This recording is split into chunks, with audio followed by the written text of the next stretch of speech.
Chères auditrices et chers auditeurs, dans cet épisode de la Zone Fantastique, je vous propose de découvrir ou de redécouvrir Les Innocents, le chef-d'œuvre de Jack Layton, sorti en 1961, pour faire un lien entre le cinéma gothique classique et l'horreur plus graphique et plus explicite qui l'a concurrencé et lui a succédé. There has never been a ghost story created especially for the adult moviegoer until The Innocents.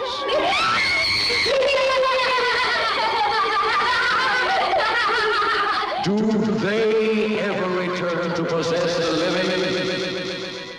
20th Century Fox, which presented Deborah Carr in Heaven Knows Mr. Allison, and such outstanding motion picture immortals as Snake Pit, Gentleman's Agreement, and Peyton Place, now gives you The Innocents. Au-delà d'un parti pris esthétique et d'un exercice formaliste, le gothique s'avère fréquemment être affaire de point de vue. La littérature anglo-saxonne regorge ainsi de protagonistes pris dans la spirale infernale de leur logique détraquée, les éloignant progressivement des repères de la réalité pour les mener en plein cauchemar, annonçant déjà l'approche moderne du sous-genre aujourd'hui qualifié d'horreur psychologique.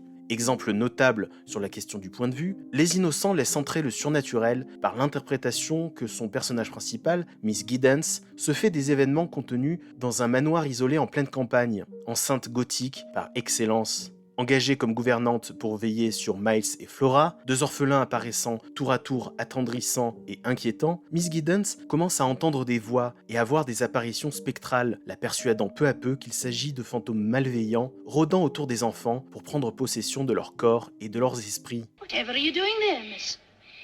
Heavens, child, you're white as milk. I saw him. Don't tell me I didn't, because I did.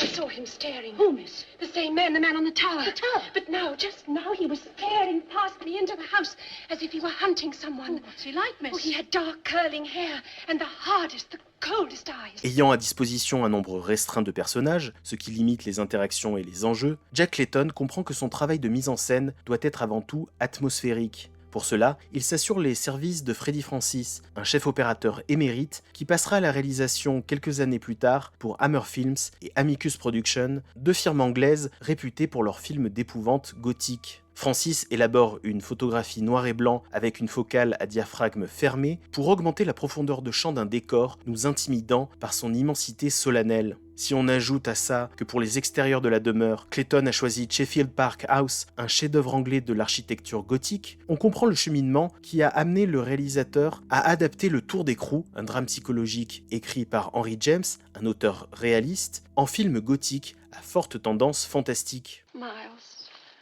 dear Miles, can't you see that I want to help you? Trust me.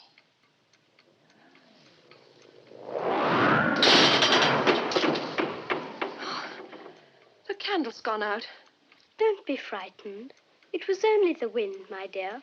The wind blew it out. Mais les Innocents basculent-ils définitivement dans le fantastique, ou bien restent-ils en équilibre périlleux sur la crête de l'interprétation psychologique ? Bien entendu, l'ambiance oppressante mise en place par Clayton et Francis trouble notre grille de lecture et s'amuse à faire apparaître des motifs lourds de symbolisme. À son arrivée au manoir, Miss Giddens semble franchir un seuil invisible, l'emmenant dans un autre niveau de réalité. Elle rencontre Flora dans le parc de la propriété, et la robe blanche de la petite fille donne à sa première apparition une dimension onirique dans laquelle affleure déjà quelque chose de macabre. On revit une impression similaire à la vision du lit à baldaquin de la fillette, dont le tissu blanc paraît presque rayonner dans l'obscurité de la nuit.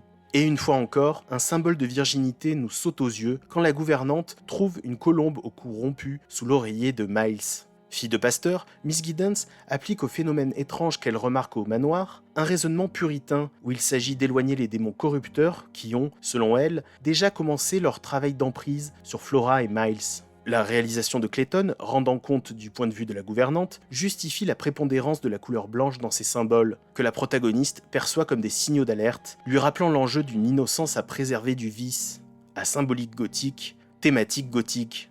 Les signaux d'alerte vont progressivement laisser place à des manifestations plus alarmantes encore, que Miss Giddens interprétera comme des symptômes surnaturels flagrants. On peut lire dans le regard effrayé de la gouvernante que l'esprit démoniaque a réussi à prendre possession du jeune Miles lorsque celui-ci lui adresse un baiser forcé sur la bouche. Si ce geste n'a pas besoin d'un prétexte fantastique pour paraître inapproprié entre un enfant et un adulte, l'interprétation que s'en fait Giddens est d'autant plus terrifiante puisqu'elle la persuade qu'il s'agit d'une forme d'agression sexuelle mêlée à une provocation infligée par le fantôme de Peter Quint, un personnage immoral et pervers. Who taught them to you? I told you, they just came into my head. What were they? Shall I tell you who taught them to you? I won't ever again, I promise. Shall I tell you who taught you? The things you've done, the things you've said? Shall I tell you his name? Tout l'intérêt de cette œuvre est qu'elle laisse sa place à une explication par la psychiatrie pour le mal mystérieux qui ronge les enfants. Mais l'hypothèse la plus cruelle reste celle selon laquelle ce mal a été attisé, voire amené par Miss Giddens elle-même.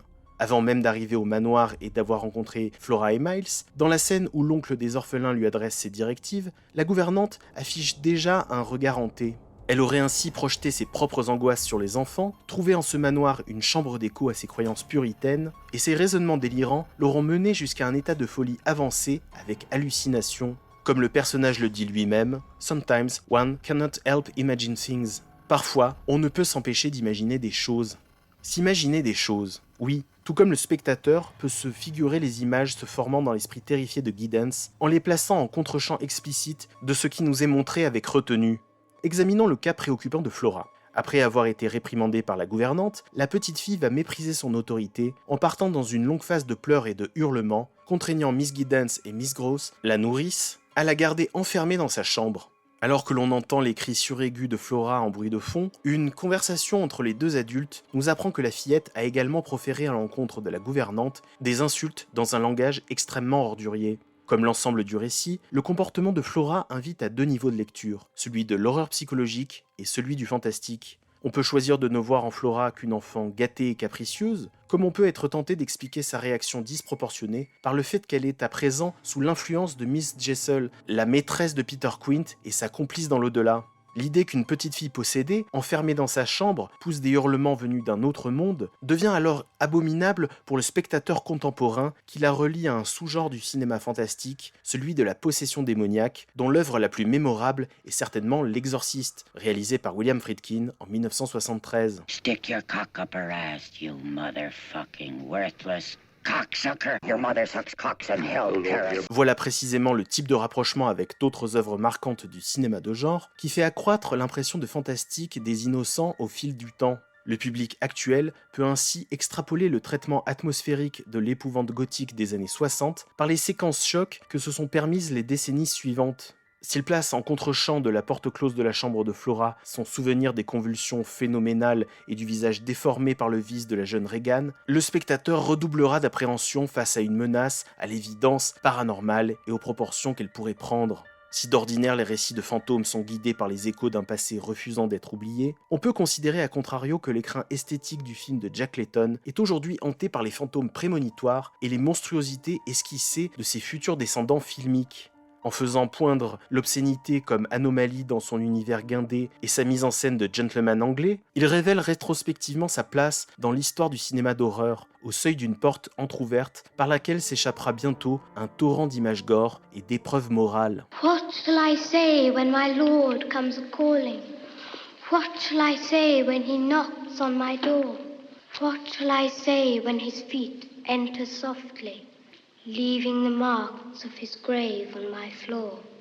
Enter, my Lord, come from your prison, come from your grave, for the moon is arisen. Welcome, my Lord. Si vous avez apprécié cette émission, n'hésitez pas à vous abonner et on se retrouve prochainement pour de nouveaux épisodes. À bientôt!